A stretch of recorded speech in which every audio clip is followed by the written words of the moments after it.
I once met up with an old friend of mine, male 22, a friend I had known for a few years prior to the meetup in November 2017.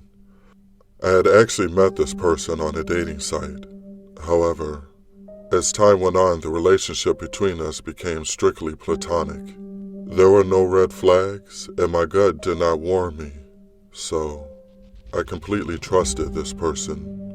We met up in town behind a bus station, on a grassy hill surrounded by trees and a tall wall.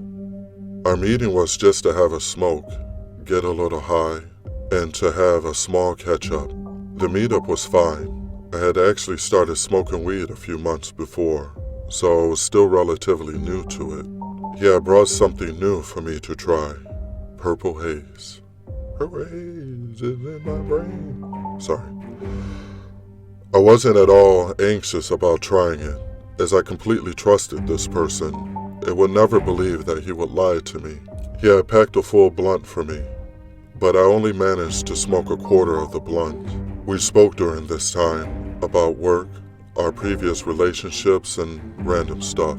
About half an hour later, I started to feel extremely lightheaded and anxious. I suddenly had this strange feeling where I did not feel comfortable at all, and I really wanted to go home. When I asked him if I could go home, he offered to take me home. But I said, no, it's okay. He offered again. Please let me take you home. You'll be safe with me. I wouldn't hurt you. Okay, let's stop right there. Let's stop right there.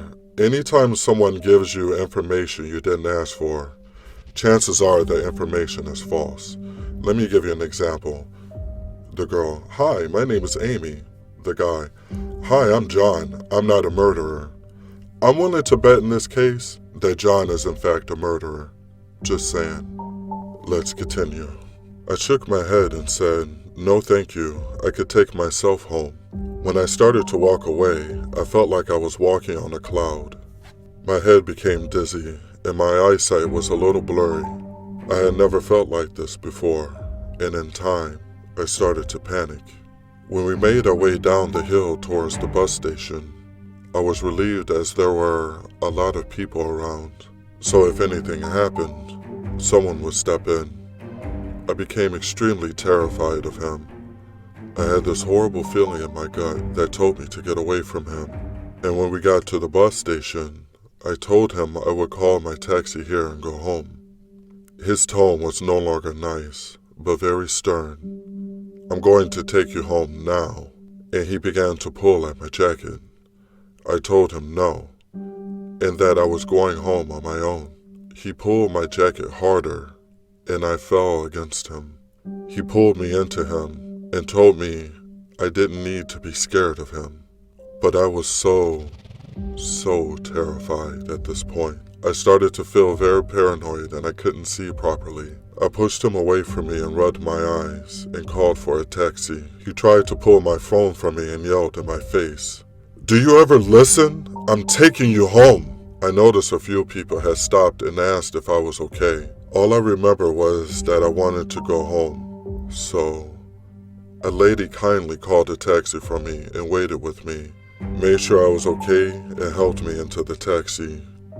During the time when I waited for the taxi, he kept trying to get me to come to his car with him, but the lady that looked after me told him to go home, and that she was going to take me home instead.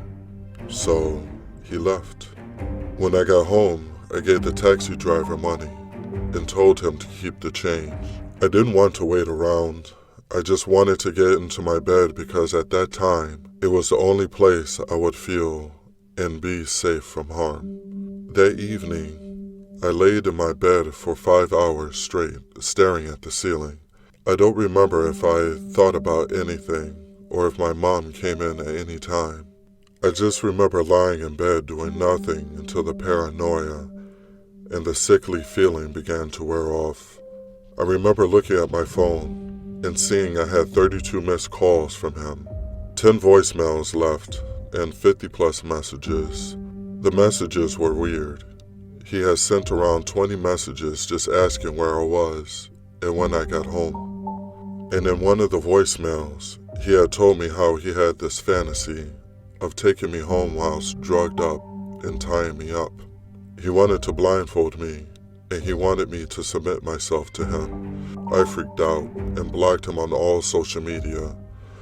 Yes! Yes, finally! Finally a story where someone listened to their gut and blocked a motherfucker with the quickness. Thank you, finally. I'm sorry. Let's continue. But I'm just, alright, let's go. I freaked out and blocked him on all social media.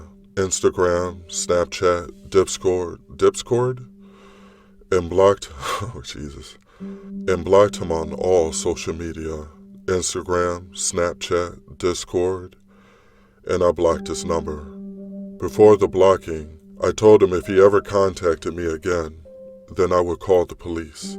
I heard nothing from him for a month until I received a text from an unknown number asking me how I was. I hadn't given my number to anyone, so I ignored it. I like this girl. I then received another message a few minutes later saying they missed me and that they would see me soon. I asked who they were. No reply. Nothing. So, creepy person who intended to be my friend. Let's never meet again. You know, I like this girl because, you know, just like she said, man, there were no red flags, and sometimes you won't see any. I wouldn't have seen any. You know, they met, they talked for a while, they were friends, they've hung out before, so her being around this guy seemed completely reasonable.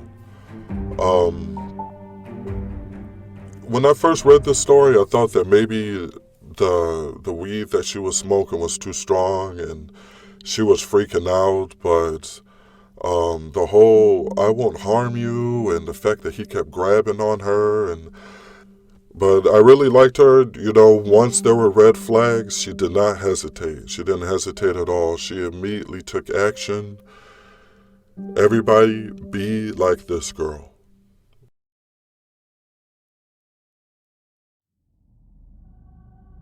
So, I met a guy online recently that seemed sweet and kind. I decided to set up a date on Friday and everything is going well. That is, until yesterday. I get a message telling me that he wants to hang out tomorrow morning, and I agree, thinking that we would just go out for Starbucks and he'd come around the time we agreed. I go to sleep with a smile on my face. Instead, I wake up to a phone call around 8 a.m. Surprised, I answered it, and it's my date. Hey, are you up yet? I just woke up. I don't care how you look. Also, your mom freaked me out. My mom? Yeah, she saw me parked across your house. She waved and I waved back. She was kind of creepy. She was the creepy one? What the f***? What time did you come over here? 5:30 a.m. My heart sinks. I had no idea that someone I was casually meeting for coffee would show up super early to my house and wait for me to wake up. I bet you some of y'all crazy chicks out there think that's romantic. It's not the romantic about that, that's for sure. After the phone call, I check my messages. I see messages from 5 in the morning. A picture of my house with a message, "Do you live here?" The next message he says, "Someone spotted me, so I moved." Along with a picture of a neighbor's house nearby. Obviously, I was freaked out myself and knew that my mother and neighbors were probably equally as freaked out. I started panicking and texting my friends on my phone, desperate to see if anyone was awake and could help me at all. I get one reply on a group chat, but out of fear of judgment, I lied to her. I don't get that. Why did you reach out just to lie to them? But out of fear of judgment, I lied to her, saying I got the situation handled. I convinced myself to go out and confront this guy. Oh my God, why? Why would you leave the safety of your home? Never leave your house, people. Never leave your house. Hi, princess. How are you? I noticed him on my neighbor's yard, probably trying to look for me in their windows. Shaking, I try to fake a smile and let him hug me. He then goes in for a kiss. Wet, messy, and with tongue. I felt frozen on what to do. I tried to tell him that coming at 5 a.m. to wait for me isn't a cool thing to do. But he gives the excuse that he wanted to beat traffic and not drive sleepy as he works nights. Brought your nasty ass over there right after work? What about a shower, guy? I try to see things from his perspective and shake it off. I go off into his car. What? What? Girl, you got into his car? What?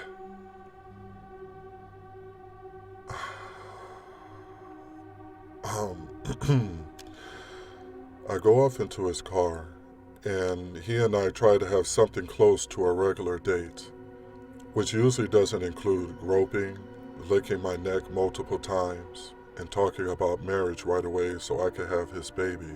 I managed to convince him to drop me off away from home and let me walk back to my house. That is, until I realized he was following me in his car. And when I asked about it, he asked if I wanted him to walk me to my house. Even more scared, I tell him no and manage to escape. By the time I arrive home, I'm in tears and extremely shaky. I text him that I don't think we're compatible and to never come near me or my family ever again. In response, he tells me that I'm shit.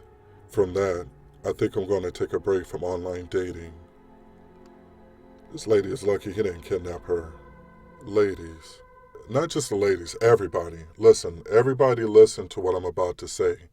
Don't get into the car. Thank you for watching my video. I hope you enjoyed it. If you'd like to see more or simply like to support my channel, please like, share, and subscribe. It really helps out. Until next time.